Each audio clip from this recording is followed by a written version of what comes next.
It seems such an obvious thing. Let's sell companies with money, but it's not.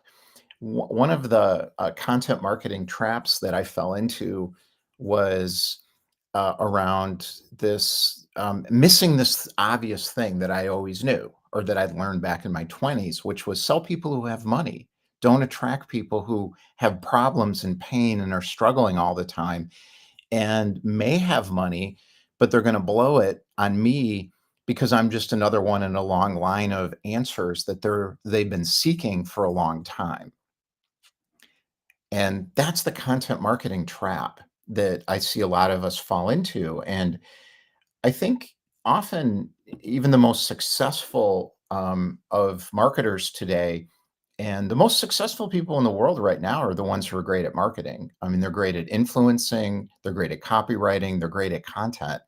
And I notice a lot of them are frustrated because they're attracting a lot of customers who either don't do the work, troll them, or are unhappy with the solution that they're providing. And the reason is really simple. It's because people who are in pain are looking for easy answers. 5 steps to this, 7 steps to that, and a magic doohickey you can put up on your website to automatically increase conversion. That's Dan Kennedy, one of the top direct response marketers who kind of invented the industry years ago in late night television, direct response marketing, if you're familiar with that. The easiest sale comes when you're talking to people with money, companies with money, people with money. It's not about the money.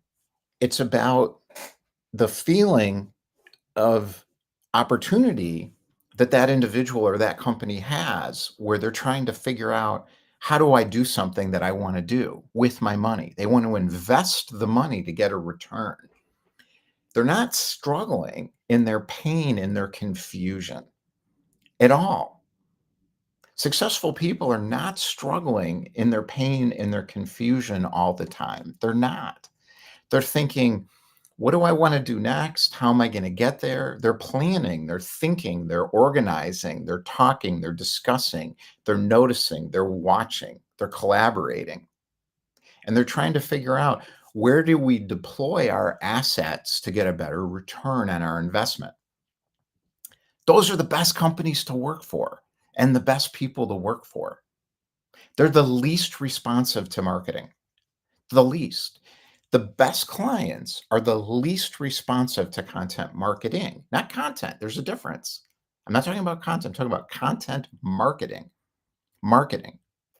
They're the least responsive because they see through it because they're not in fear. So you're not triggering their mind, trying to get them to feel fear or trying to get them to do anything. Or you can't persuade people like this. You can't market to Warren Buffett or somebody like this. Now, that's an extreme example, but there's a lot of people who are really successful who see the marketing and see right through it immediately. And those are the highest quality clients always in every market. What are they looking for? The best people to work with. So if you're one of those people and you're trying to persuade people using content marketing approaches that are persuasion oriented, they're designed to trigger fear. Those are who the people who are going to buy from you. Who's going to Tony Robbins' conference in New York? All these things are coming out now. There's the Inspire conference, and Russell Brunson's got his new launch in the Napoleon Hill stuff he bought, and Tony Robbins has his big road show in New York for 4 days. Who's going to that? People who feel like they got big problems. The successful people are not in the audience at these places, waiting for Grant Cardone to show up on stage to make them feel better. They're not going. Why would you? Why? I'd never go to something like that. I'd go to stand and watch because I'm trying to figure out why did they go? Or what's going on? What's Tony saying? What's Grant Cardone saying? What's Russell Brunson saying? What are these people saying so I can understand it? So I can incorporate that in my toolbook, in my own playbook. I'm not going to do it. I'm not going to do the marketing stuff because I don't want to attract people like that are going to come and sit in the audience and want an answer from me. I don't want those customers. I want people who want to get a better life. They want to be happier. They want more satisfaction. They want more connection. They want to bring out their inner expert into the market, and they're willing to do what it takes to do that. Those are the people I want to attract. Those types of entrepreneurs, coaches, and service providers. If I market to them, they will see through the marketing, and then they won't come because they'll find someone who's telling them the truth. um, and I learned this when I was in my 20s, and it because I was selling product. So, you know, you had to have the customer had to be able to pay for it. So we're selling retail, and every once in a while it would happen. Someone, someone would create an incredible store, and I'd go in. I always went to the store before I work with somebody. I get in the road. They're in Iowa, I'm going to Iowa. They're in Ohio, I'm going to Ohio. If they're Southern Indiana, I'm driving to Southern Indiana because I want as much money from that store as I can get. I'm selling product. It's called open to buy. There's only so many dollars. They got $500,000 to spend. I want 10% of it or 5% of it, whatever I can get. How you get the most money? Go to the store, figure the person out. That's what I did. And then figure out what kind of products are they going to buy? How am I going to build that relationship so they come back over and over and over and over again? And that game is the retail game. Well, sometimes I'd find an incredible store and I'd believe what the person told me. And I look and I'm like, wow, you put 100 grand into this place. It's beautiful. And they say, oh my God. And yeah, on and on. And we place all these orders. And they give me serious money. I'm talking like 150,000 at the time. It's a lot of money. $150,000 orders. None of it would ship because they didn't have any money. They didn't have any money. It was all a sham. And they talked people into shipping sometimes. Well, I worked for high quality manufacturers, so they wouldn't do it. The banks factored the accounts receivable. It's called a factor. So that's how a manufacturer makes product.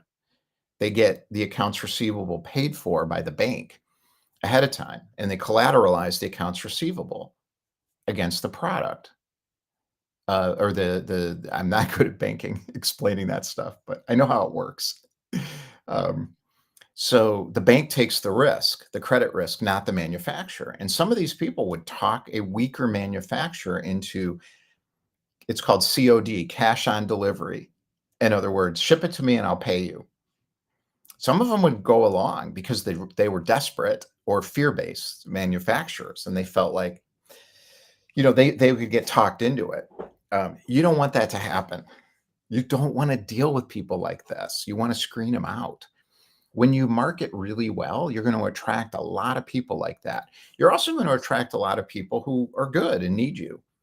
But the more you market, the better you are at it, the more volume, low quality relationships you're going to create. There's no way around it.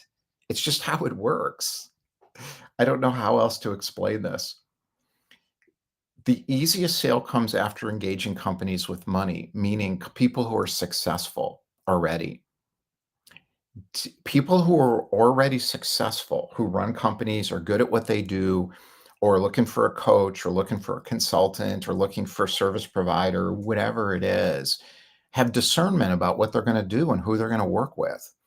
They're thinking, is this person real? Are they for real? Are they full of crap? Is this just a bunch of marketing? Um, on and on and on and on and on.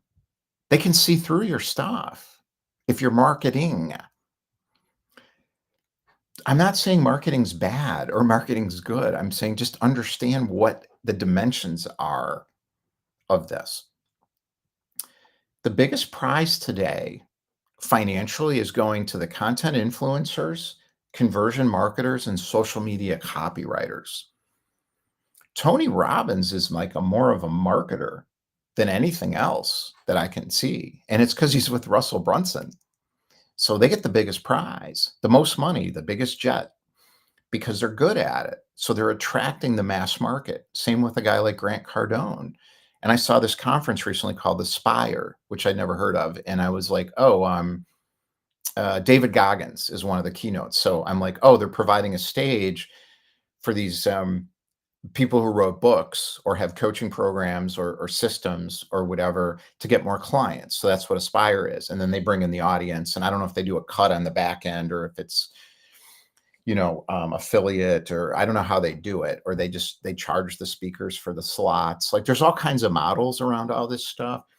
And I'm looking at it and I'm looking at the guy who founded this thing, and I didn't look at it very long, so I might get this wrong, but it was an Instagram clip and he's talking about marketing and, it's the sizzle, not the steak. And I'm like, that's not true. It is true as a statement, but it's a belief system, not an eternal truth of life and business. But it is true that if you know how to sell the sizzle, you're going to attract a bigger audience of people who feel they need you and will buy your crappy product, your Fruit Loops, your Tony the Tiger, sugary cereal, your Gilligan's Island TV show, whatever it is. It's not about the product, but the product is what they want. They want sugary cereal. They want a stupid TV show to take their mind off their life. That's the mass market. It's always been like that. So if you want the mass market fast and blow up the mass market business, you got to get really good at marketing. So you got to get good at getting in people's heads and figuring out how to persuade them. And that playbook's public. It's easy to find. Is just look up Robert Cialdini and read his book, Influence. Look up Russell Brunson, do his, I did the One Funnel Away Challenge in 2020 in the summer. I never heard of Russell Brunson. And then I read all the Expert Secrets books and I'm like, okay, got it. This reminds me of the stuff we were doing in the marketing communications agency I was in, or the clients we had, Gatorade and Accenture and Baxter Healthcare. It was a little different version of it, but I'm like, oh, this is marketing. This is the MBA Kellogg stuff, because most of my clients were like that. MBAs from Kellogg, a lot of consumer packaged goods companies. And I'm like, oh, that's what it is. But it's online with Google and AdWords and, all these other things going on. So it's more complex, but it's the same stuff. It's the same playbook, the marketing playbook. Those principles are pretty consistent. Now executing them is another thing. It's really hard to do it well. And this is what I found is, so for me, I don't want to do all that. I'm not good at it and I don't want to do it. I've been around people who are brilliant at it. Like I had a client years ago.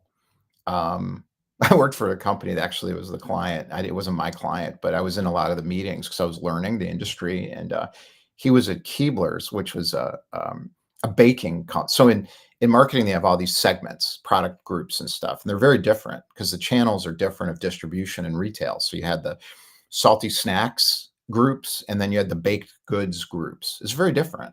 So Keebler's baking cookies is a very different thing, distribution wise, industry wise, channel wise, retail wise. The marketing's the same as salty snacks like chips, potato chips and stuff like this. So they came up with this new product and it was Keebler's. So it's a cookie company. So it's a big deal to have a salty snack product that succeeds.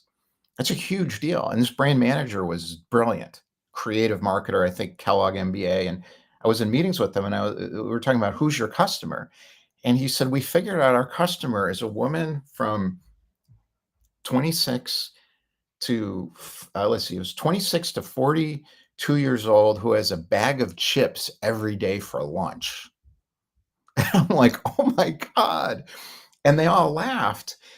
And he said, one of the things I've learned, and I'm like learning from this guy, I'm in my 20s, and he's older than me. And he's like, one of the things we learned, and this is a really important marketing lesson, he wasn't teaching me, we were just talking about it, is I'm not my customer.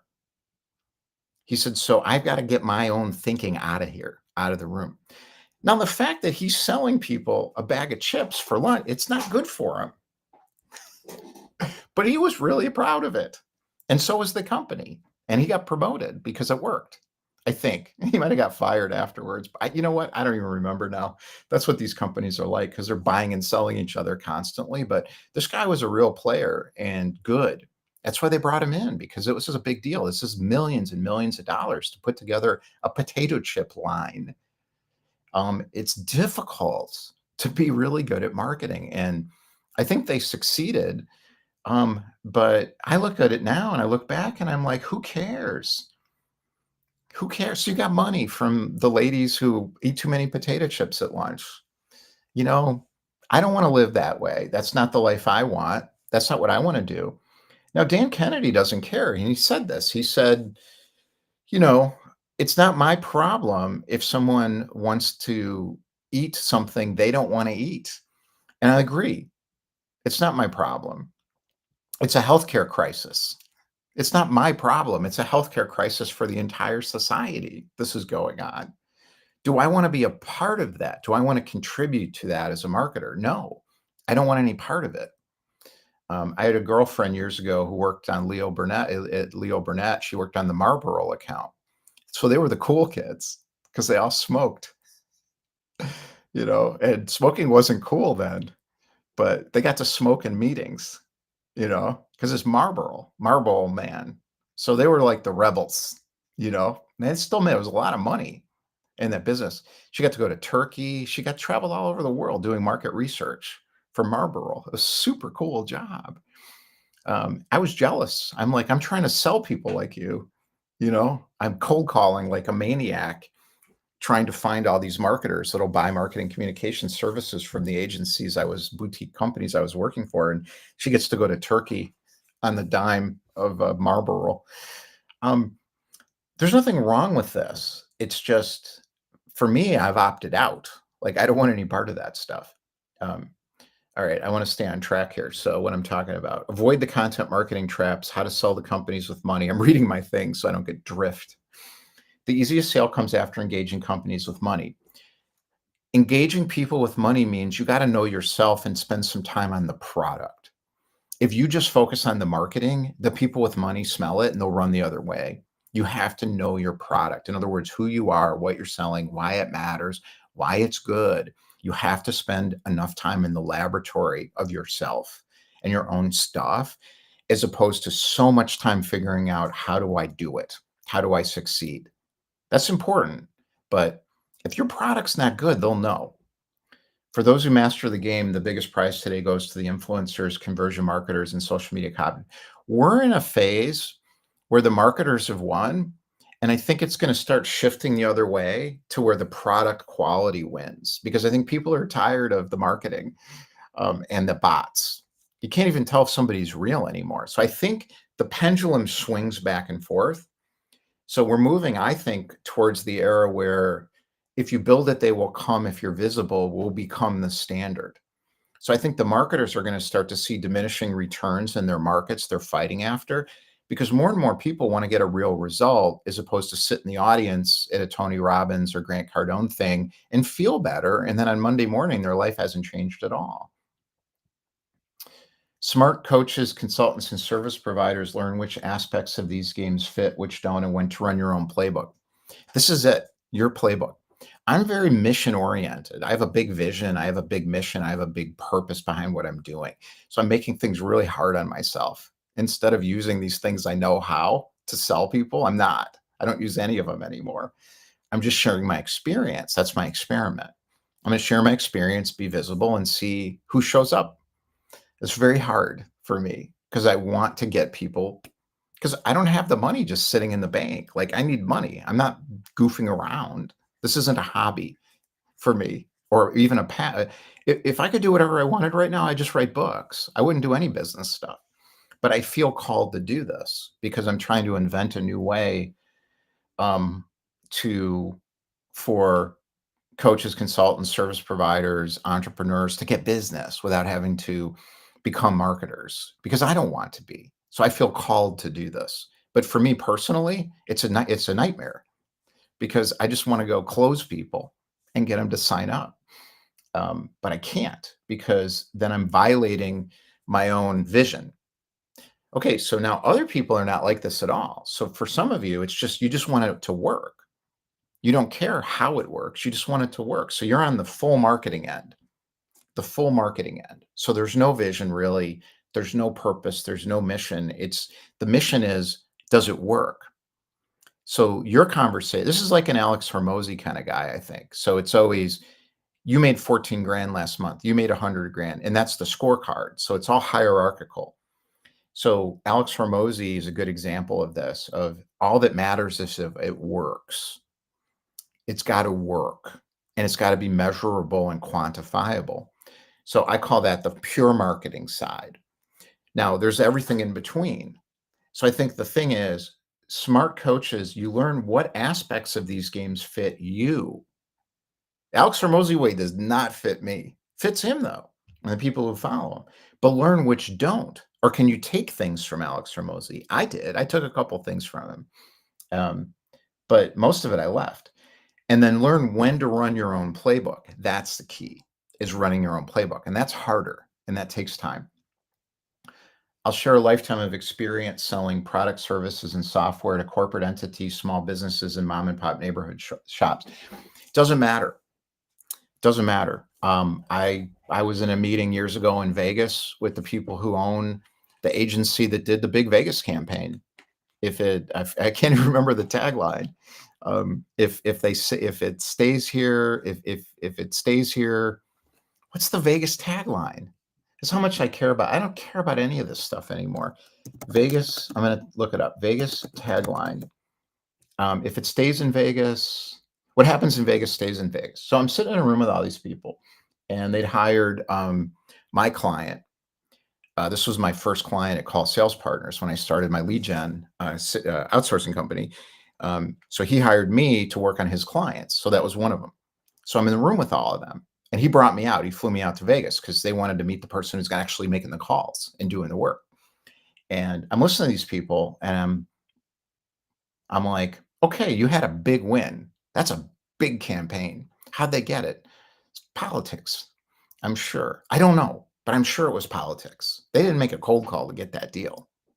So I got to go make cold calls for this agency to get them another Vegas. That was the expectation. And I told them what I do. And I remember seeing almost like a look of pity. Like, wow, I'm glad someone can do that or likes to do that. And I was like, what are you talking about? I'm thinking to myself. And I realized the idea in their minds of getting on a phone call, getting on a call, being out in the market, nobody knows who you are, and you're trying to wade through all the barriers and obstacles and figuring out how to get people to get it so they want your stuff. To them, that was low level shit. So they saw me as like some, hired gun hunter. So they call the myth of the magical hunter, I used to call it. I'm a hunter. So everyone wanted to hire me, but they didn't want to give me a seat at the table as an equal. And I don't see life that way because I'm sitting there thinking, I could turn your company around. And they're thinking, boy, that's hard to make cold calls. That sucks. Like, why would you want to do that? And I remember having this feeling of shame that flashed over me. And then I let it go. And I thought, you think I'm a lead generator and that's it. I'm not. I'm an artist. I get it now. So this is the whole point. Lifetime of experience. It's the same stuff. Who are you? I am a lead generator, not a lead generator. I'm a business developer and an entrepreneur. I know how it works. I can see through all the craziness, the confusion, and where the opportunities are for other people and me. And I'm not confused. I can see it. I allowed myself to be confused when I let people like that define me.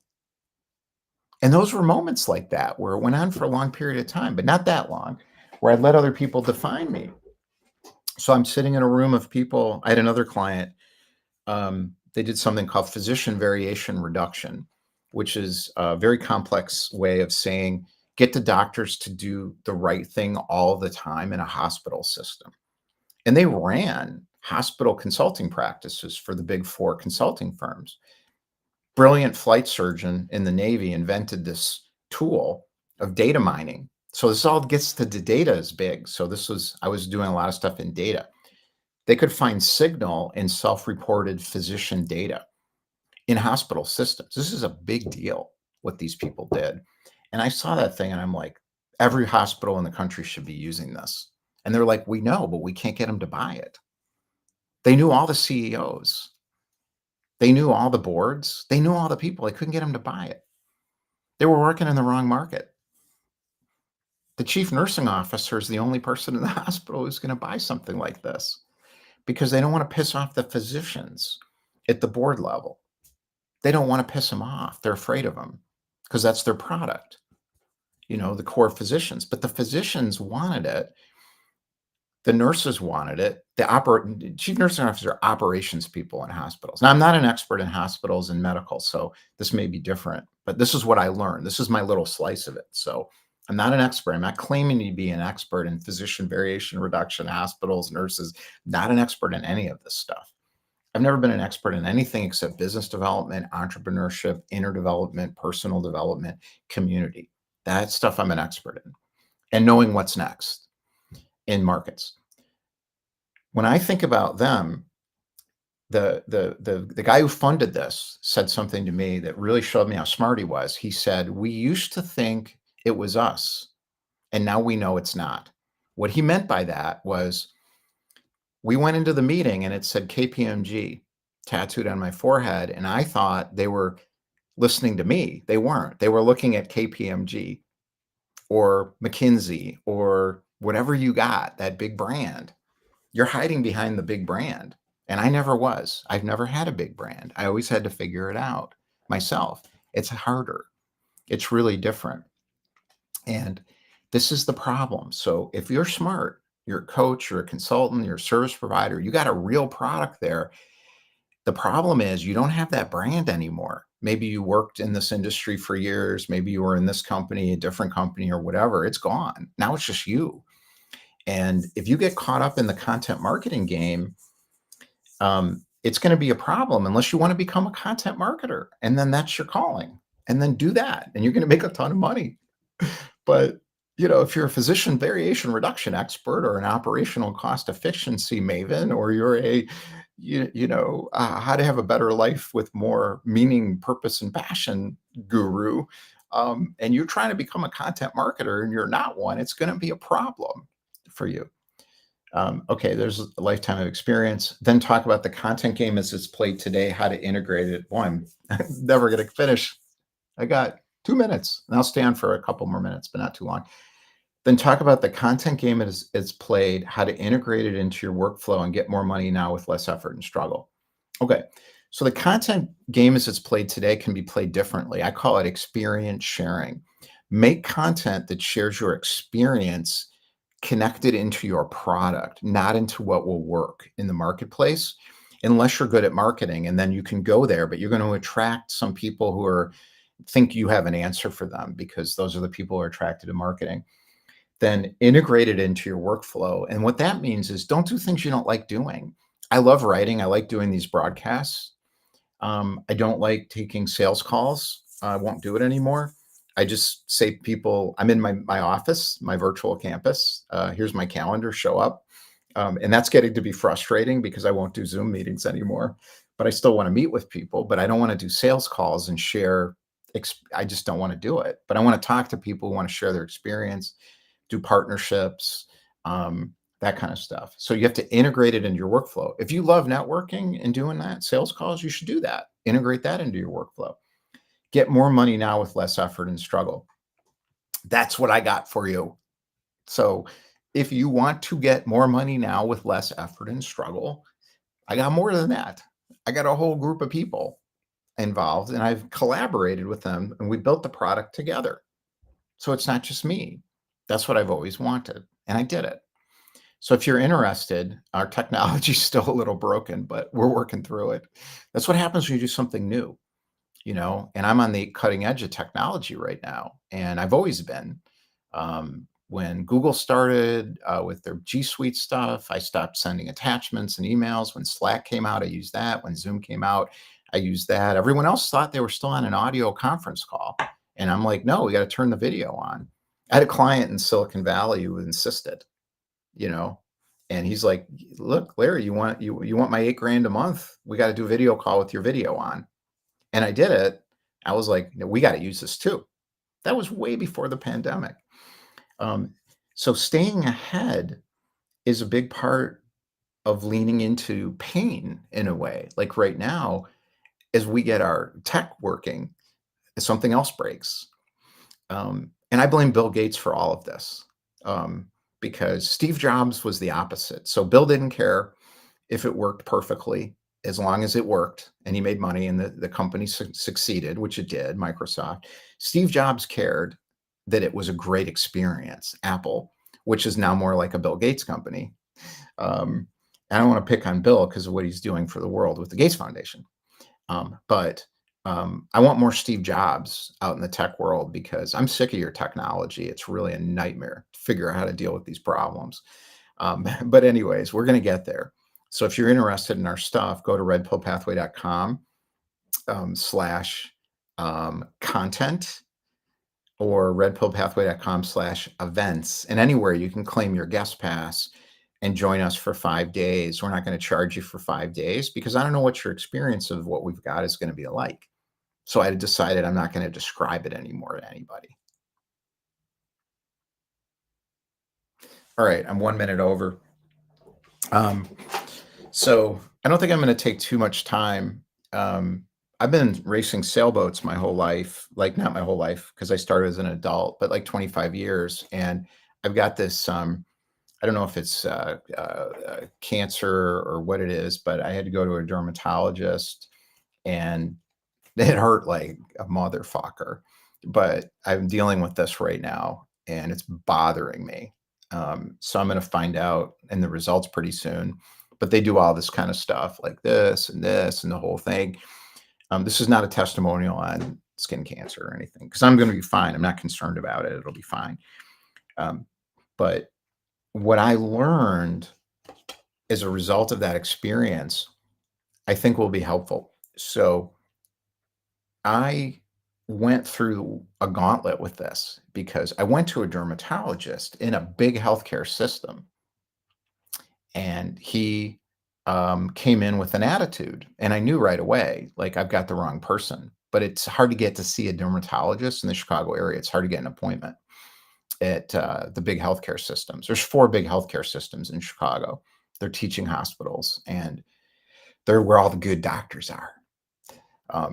Well, it depends. So a lot of the good ones have left the system in dermatology because I had a good one and she's gone. And then I'm noticing other ones are leaving too. I think I know why. So, because it sucks to work in these places. Um, so this guy comes in and he's really young and he's brainwashed by his industry and he's in an arrogant thinking model. So he's not paying any attention to me. And I thought, okay, what can I do? There's nothing. So he said, yeah, nothing you can do about this or whatever. I forget all the details because it doesn't matter anymore. So I leave and then I go to a health food store. And there's one in my area that's very holistic in their medicine practices and they know their stuff. So I show the woman, it's embarrassing, but I'm like, I got this thing and she's didn't look like this at the time. She's like, does it recur? Yeah, she's a vitamin deficiency. So her mind's analytic. She's more scientific than this dermatologist. He just had a belief system from dermatology school, and he's young, I think in his 20s, and he doesn't have a lot of experience yet. That doesn't mean he's not good. It means his thinking is narrow. Her thinking is wide open. So her thinking is analytical. She's trying to figure out what's going on in this system. He can't do that. He's not trained to think this way, or was trained but didn't listen. I don't know. I don't understand. Now, she gave me some ideas that were useless because she's not a dermatologist. So I went to I found there's a local a roll up. So it's private equity basically, and they're buying dermatology practices, high quality dermatologists, and they're rolling them up. And I'm like, oh boy, this is going to be horrible, but it's going to look great. And it did. I mean, a beautiful office, incredible process, really well done. Like the marketers were in there thinking hard. But I'm like, okay, let's see how this goes. It's almost like a spa. And I'm like, "Oh, they're gonna make so much money doing this." And I read their website. I'm not gonna get into details who it is, but I've seen this playbook, years ago. It's been going on for years. Um, so I'm sitting there and I'm like, I hope this, and I know it's a good doctors because this is my wife recommended them. So I know they're good. She wouldn't go to anybody who's not good. I will just to get it done. She's won't. She's gonna research it and make sure. So I got to listen to her. So I go there and I go in the room, and this woman was incredible. She's a great dermatologist. And she's like, "You need a full exam, the whole thing." And she went boom, boom, boom, boom.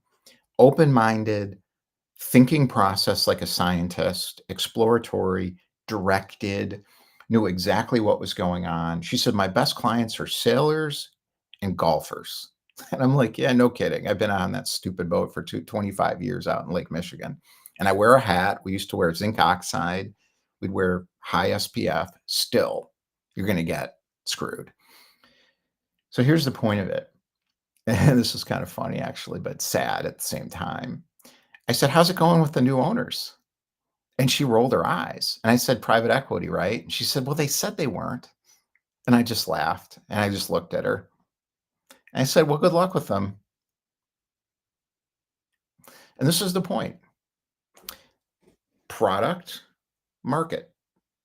When product and market come together in a beautiful way, where the market is not about marketing to get as much money as possible for the private equity owners who are pretending to care, but actually do care, but are good at systems, operations, money, all that stuff. And the product are the dermatologists who are good at what they do. And then weave in some holistic medicine, energy healing in that whole mix. You got something that's going to take over the world. That's not what they're doing, though.